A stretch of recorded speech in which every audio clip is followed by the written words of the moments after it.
nothing in there for middle class and middle income earners in this country. There's a great deal, particularly which is hooey. Yeah. Well, when you talk about limiting the number of tax brackets from 7 down to 3 and other aspects where middle class will simplifying the process, and not including border adjustment tax, which really does hurt the middle class. I will add this, that no administration for decades and decades has really stepped up and walked the talk in helping small businesses. The vast majority of businesses in this country pay at the pass-through rate, which is at the individual tax rate. Their income as a business passes through to their individual return. This administration wants to cut that rate and level the playing field. 15%, huge job creator. And to the Wall Street Journal's point, this is the message that they need to communicate. Well, the president does. Speaker Ryan has not. He's got a different percentage. Right. And by the way, if anything, if Paul Ryan should take the lead on anything, it would be tax reform. This guy lives and breathes it since he was 30 years old. He's working with Jack Kemp. But after health care, the White House said, we're not going to let him lead anymore. Because we gave it to the House one time and they let us down, so we're going to take it. Yeah, if he screws up on health care again, Speaker Ryan, I think it's his future political career. I just want to add one thing. When Chuck Schumer talks like that, he's essentially saying to the American people, I'm happy with this lousy economy. I'm happy not giving more of your money back that you earned. I'm happy at a sub 3% growth rate. That is what he's telling people. And he's sticking to the message that Democrats stuck to on the campaign trail, and it didn't work for them. Demonizing the wealthy, demonizing successful people in this country didn't work then. All right, lawmakers on Capitol Hill getting ready to vote on a bill bringing more sanctions against North Korea after its latest failed missile launch. This as the Trump administration says all options, including military action, are on the table. Are we doing enough to stop North Korea's provocations? And a made-for-split-screen TV moment over the weekend, the president mocking the annual White House Correspondents' Dinner at the very campaign-style rally that he attended instead. Whether he's smart to keep slamming the mainstream media. And after the show, you can join our live chat by clicking the Overtime tab at foxnews.com/outnumbered or go to facebook.com/out. That country. The bill is expected to have wide bipartisan support. This weekend's launch marked the third failed missile test in April. And there is now growing speculation that North Korea is preparing for a sixth nuke test. President Trump says all options are on the table if that happens. I would not be happy. If he does a nuclear test, I will not be happy. And I can tell you also, I don't believe that the president of China, who is a very respected man, will be happy either. Not happy mean military action? I don't know. I mean, we'll see. It is a chess game. I just don't want people to know what my thinking is. So eventually he will have a better delivery system. And if that happens, we can't allow it to happen. Brian's commentary during that was interesting. Meanwhile, the president's National Security Advisor, General H.R. McMaster, was on Fox News Sunday, and he said North Korea poses a grave threat. We have to do something, again, with partners in the region and globally, and that involves enforcement of the UN sanctions that are in place. It may mean ratcheting up those sanctions even further, and it also means being prepared for military operations if necessary. All this, as CIA Director Mike Pompeo has made an unannounced visit to South Korea for an internal meeting. All right, first of all, let's get to the commentary that you were making, Brian. All right, first off, on the possibility of a follow-up on military action, I think it's got to be on the table. We've never had this before with any president. It's not possible, it's not feasible, it's not practical. No one's removing it, and with so many military men around him who have these plans in place and probably were reviewing them for the past 30 years in their career, you know it's possible. But the most interesting thing I think took place yesterday is when he described this 26-year-old who is now 33-year-old taking over a country and expressing empathy for him. Hey, it must have been tough. You didn't know who to trust. Yeah, your uncle over there, who, by the way, I gunned down from a helicopter. Yeah, it must have been tough taking over and trying to get everybody's acceptance. You got to be a tough cookie. And I just don't think he's saying that because he wants extra credit. I think he's playing this to let's build up his confidence a little bit rather than taking it down. I'm going to jump into Fox News Alert. The President Trump meeting with the Independent Community Bankers of America. 100 members present talking tax reform and regulatory reform. Listen. Well, thanks, Mike Pence. And Mike has been so great, and he's on your side. Believe me, he's on everybody's side. It's a pleasure to welcome the community bankers to the White House today. I want to in particular thank Cam Fine. Stand up, Cam Fine. Pretty well-known guy, too, huh? Congratulations, Cam. for leading the Independent Community Bankers of America, and thank you for all being here today. Very, very special. It's also a very special place, isn't it? When they say, how about coming to the White House? Usually about 130%. We try and find who are the extras that are coming. We always have to be careful. But it's a great place. I also want to thank our Small Business Administrator, Linda McMahon. Where's Linda? Is she around someplace? Linda McMahon? Yes. Thank you. Where? Thanks, Linda, for joining us today. She's doing an incredible job helping small businesses just like you. Or some of you, I know you. You're not that small, I hate to tell you. You're not small. A lot of people would like to be small, right, Cam? They'd like to be small like these small business people, but they're great people, employ a lot of people, and what they do through community development is amazing. Community banks are the backbone of small business in America.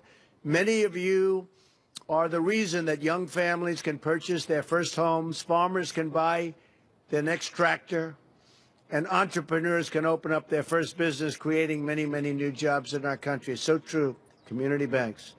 Over half of the small business and loans going to small business, and it's really a substantial number higher than that, come from their community banker. You provide critical access to capital, especially for the rural communities.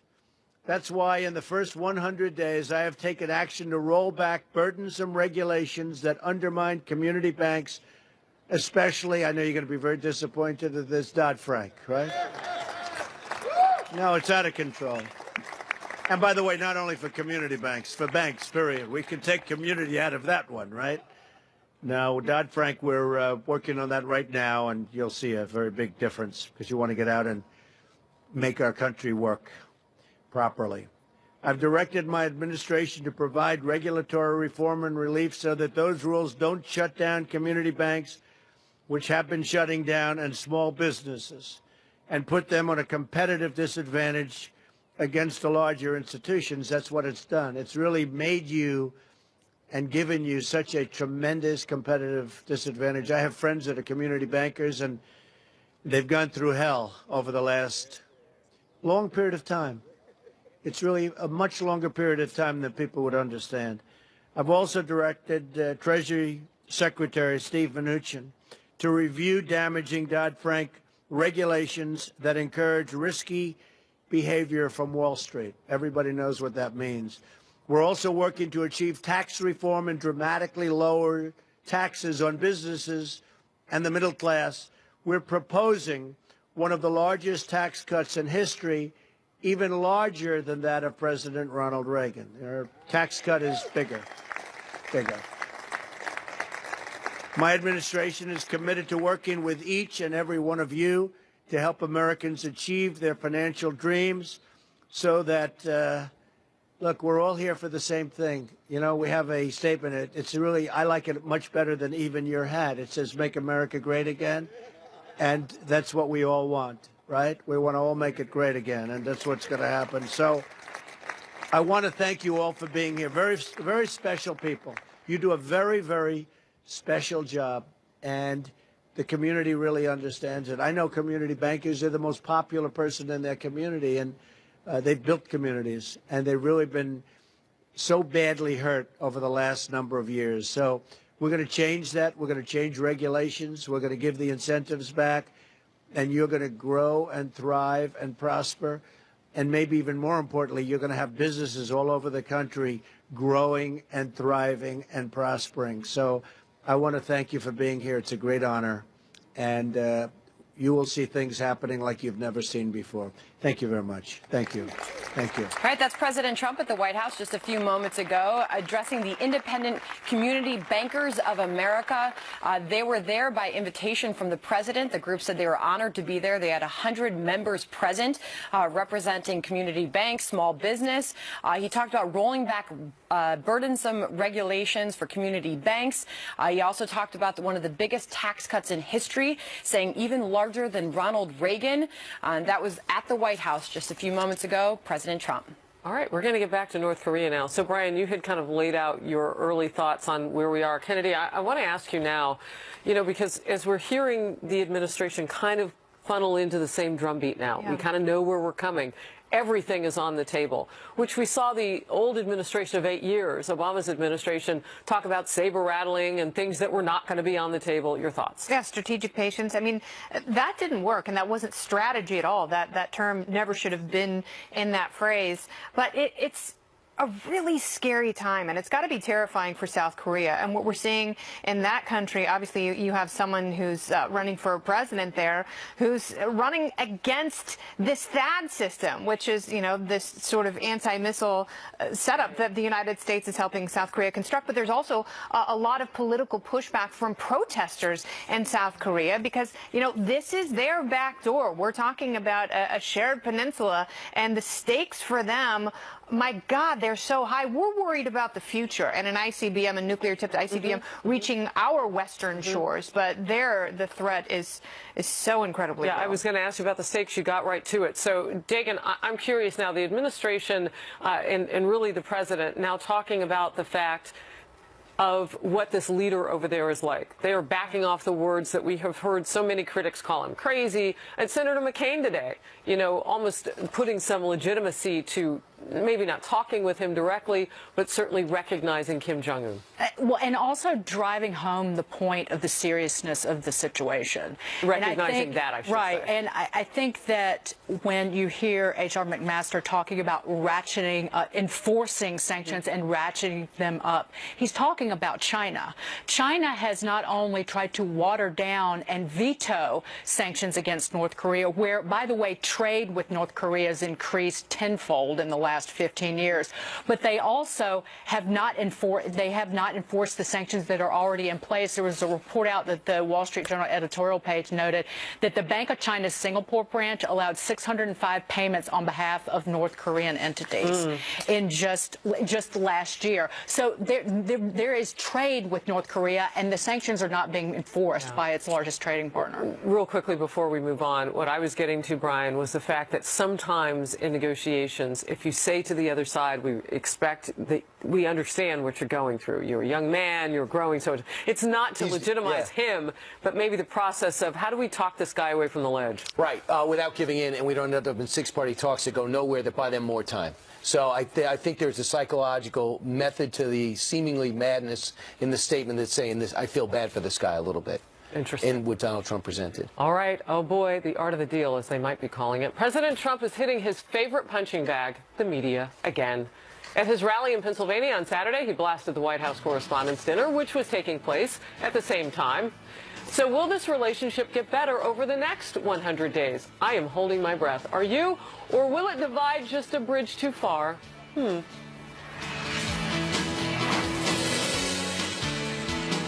At about the same time as the White House Correspondents Association dinner in Washington, setting up a split-screen moment that was virtually made for TV. The president calling reporters a disgrace. Let's rate the media's 100 days. Should we do that? Because, as you know, they are a disgrace. If the media's job is to be honest and tell the truth, then I think we would all agree the media deserves a very, very big, fat failing grade.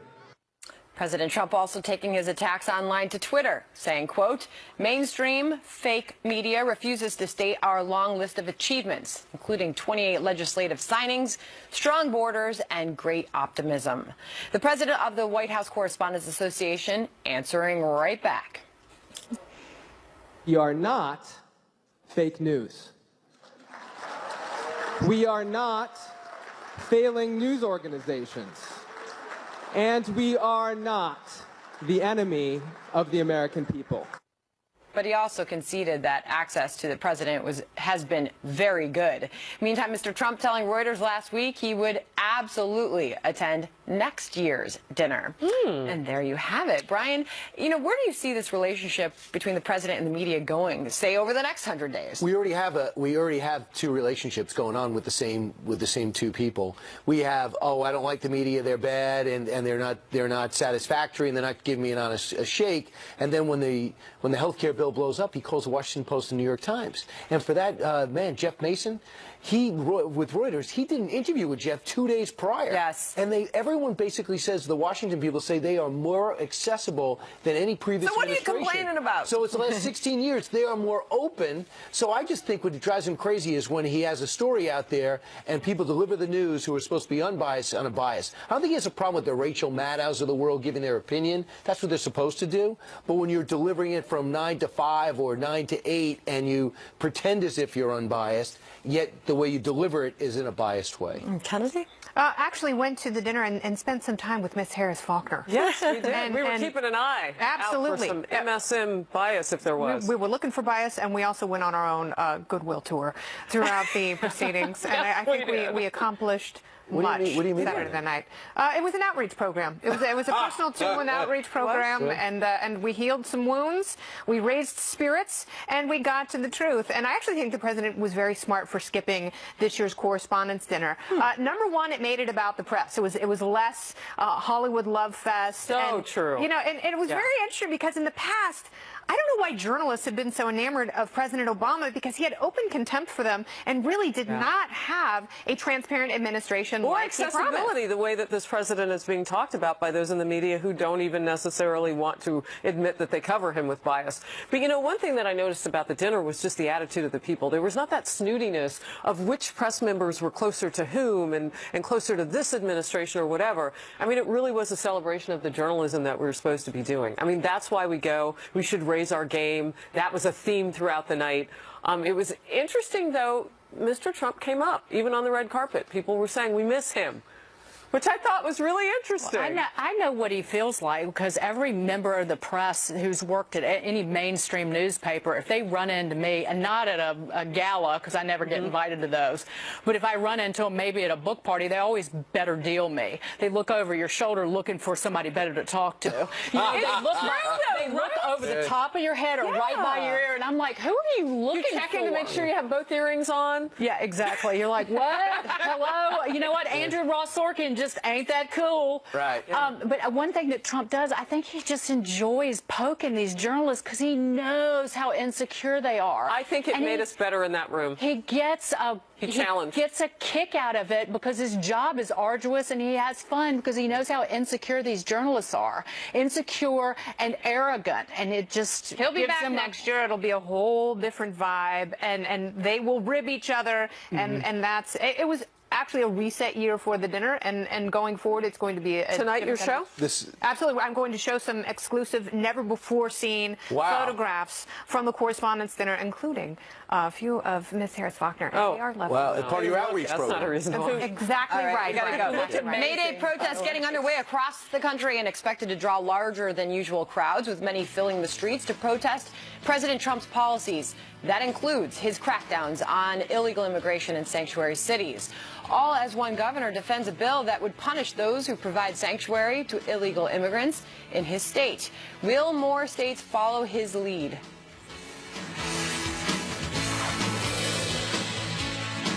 May Day, also known as International Workers' Day, despite these people not being at work, has spawned protests around the globe in past years, highlighting workers' rights. This year, marchers are taking on President Trump's policies, including his crackdown on illegal immigration. Just 2 days ago, President Trump vowed at his Pennsylvania rally to build the wall along the U.S. border with Mexico. In just 100 days, we have taken historic steps to secure our border, impose needed immigration control like you've never seen before. Is that true? And properly screen and vet those seeking admission into our country. They are going to come in because they love our country. We're not taking them otherwise. Meantime, Texas Governor Greg Abbott defending his state's new bill on Sunday morning futures with Maria Bartiromo.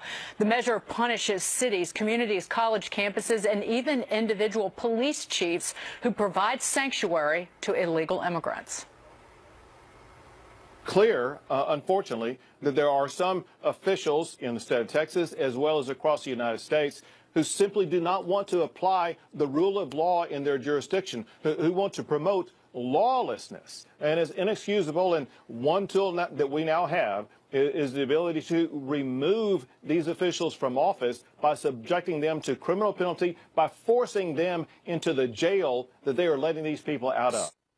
All this as Attorney General Jeff Sessions vows to fight a judge's decision to block the withholding of federal funds from sanctuary cities. We talk about this, the spending bill that was passed, no money in there to build the border wall. But moving forward, the Trump administration in the next budget year can do something to crack down on the funding for sanctuary cities, and it would be legal. Right. There is some money for border security and to build extra detention centers if this thing is going to be signed and look the way it was supposed to look, as they told us this morning.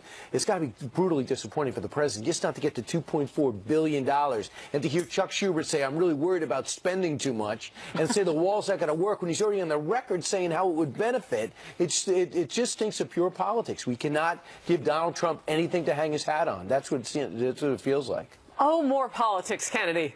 Oh. Yeah. You know, when you look at this day, and this reminds me, remember the day where they were taking these days off, and it was on like Women's Day, and there were all those moms who might have needed some help, but now all the women decided, and then the children couldn't go because the teachers decided that they were going to stay home. I just would like to know what their unified message is. I always wonder that with these groups. What exactly do they want to change? Do they think it's okay for illegal immigration to continue and for there to be burdens on communities in places like Texas and my home in Arizona? Is that what they're advocating? I'm confused by it. Well, when it comes to the May Day rallies and marches, and I think all of these marches, whether it's for climate change or science, and some of these people may be very well-intentioned when they descend on, their state capitals and even in Washington, D.C., but in the end, they end up being these communist ideological orgies where nothing is really accomplished. And, you don't create more sympathy. You don't create economic momentum. And if you want socialism, go to Venezuela. See what's happening with some of the protests down there. They're deadly. And that's what happens when, government extends its overreach to really smother political thought. But going back to Governor Abbott of Texas's message, saying that our primary function as a government is to keep our people safe. So if the question is, will others follow Texas's lead as far as states are concerned, I hope so. Shouldn't that be the message that we're hearing from every state governor, every mayor of every city who's having problems right now, Dagan? Yeah, it absolutely should be, because, again, if the federal government, if the court system, the liberal court system is going to put the kibosh on what the administration is trying to do, then it's going to be up to local authorities to take this into their own hands. But I want to point something out. Very often, these rallies are completely funded by union movements, and that's what it's all about very often, and they try to mask it under the anti-immigration policies, alleged policies.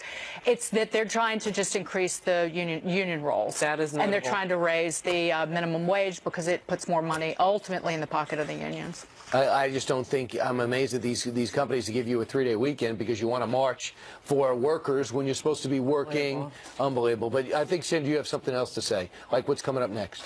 Like what's coming up next. Dagan. That's me. Do you know how to read a prompter? I'm sorry. I was making eye contact. His name is in the prompter. He got up really early. Give him a break. Yeah. No, he's getting me back, actually. No, you tell me what's coming up next. This isn't Brian's first rodeo. Tell you, guess who's back? Who? Slim Former Shady? President Obama and Vice President Joe Biden are hitting the bricks to promote Democratic causes and help candidates. Is this really the kind of help that the party needs after Hillary Clinton's drubbing and so many lost seats? We debated. Amazing.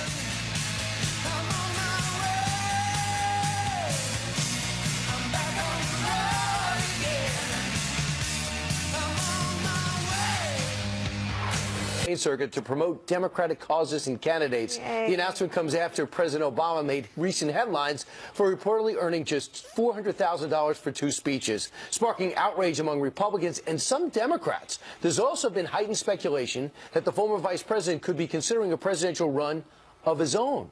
Here's what he had to say about that speculation. I know it caused a lot of speculation. Guys, I'm not running, okay? I'm ready to help raise money, recruit candidates, campaign, so is Barack, wherever you want. Just let me know, because it's important. No, I'm not looking for applause. It's really really genuinely important. Harris, they can raise money, but is their message resonating? They had 8 years, and what is the Democratic Party left with? Not the House, not the Senate, not Nancy the White House, Pelosi and not enough Well, leadership. not the establishment's part of the message, because if it were, they wouldn't have used the fundraising arm of the Democratic Party, the DNC, to shut down Bernie Sanders. I mean, if there's that younger demographic in the party, in the Democratic Party, that loves socialism, no, Joe Biden isn't going to resonate with them. What about the president? The former president. The former president? Well, he's having some issues right now, right? In terms of taking cash and, hey, capitalism. What do you mean? It's That strong. shows that We he's love able it, to raise right? money. But it runs in the face of everything that his party says it stands for. So they're kind of in a sticky position. Do we take on the big face of the party, the de facto still name of the Democratic Party, or do we just kind of let it slide and be hypocritical in what we said our value system was when it comes to taking money? See, I don't even think, sorry, I don't mean to interrupt, but I don't think that what the president's doing is hypocritical at all, even based on the values of the Democratic Party. Hillary Clinton raised over $155 million from the finance, insurance, and real estate industries. So he's underperforming. Trump raised less than $8 million. She raised over $155 million. She raised from the very firm. I mean, that's who they are. They're hypocrites, and at least Obama's owning it. And Kennedy, I'm just wondering, is the answer to the Democratic woes and direction going back to the charismatic former president and the vice president? No, the charismatic former president is all about the charismatic former president. It's good for him. He's always been in the CEO of Barack Obama Industries, and I actually don't fault him for getting $400,000 for his speech. He's not president anymore. If he can get that kind of scratch, good for him. It really doesn't bother me. I love that it keeps Elizabeth Warren up at night because, you know, of course it makes him hypocritical considering the way he ran, especially in 2008, but some of the things he said on the campaign trail during this last presidential cycle, they're all completely full of it. First of all, that would have to be real outrage on the part of Elizabeth Warren for me to believe that it's keeping her up at night. I don't know. It seems a bit, it's kind of an aside on a radio show. Seems a bit of faux outrage. But I guess you're left with the question: are Democrats rejecting any new blood? Are they rejecting any up and comers? Well, I mean, yeah. Look at Tim Ryan was a complete. I'm so impressed with Tim Ryan. Yeah, what happened out there? of Ohio. But they did not use him to the best of their ability. They don't know what to do with someone like that. I mean, they don't know what to do with someone who is a populist and idealist, but someone who actually wants people who are members of the party or not to go out there and make money and bring jobs back to a state that has been doing what it can to re-enter manufacturing. I'll give you another example. Jamu Green, somebody we all know, former Fox News contributor, ran for the DNC. You had, what, 10 people running? It got really chippy among those candidates as they were pushing and pulling, trying to get to that fundraising seat. Do you know what hurt the Democrats more than anything else? The focus on Russia. It allowed them not to look at why they lost. They said it's Russia, it's this, it's that, it's a bad candidate, instead of saying the message didn't work and we lost some states that we thought were in our that wasn't their pocket already. plan. They believed that. But they lined up became a behind shiny object. Russia and their delusion that Hillary Clinton continue. We're back in a moment. Won.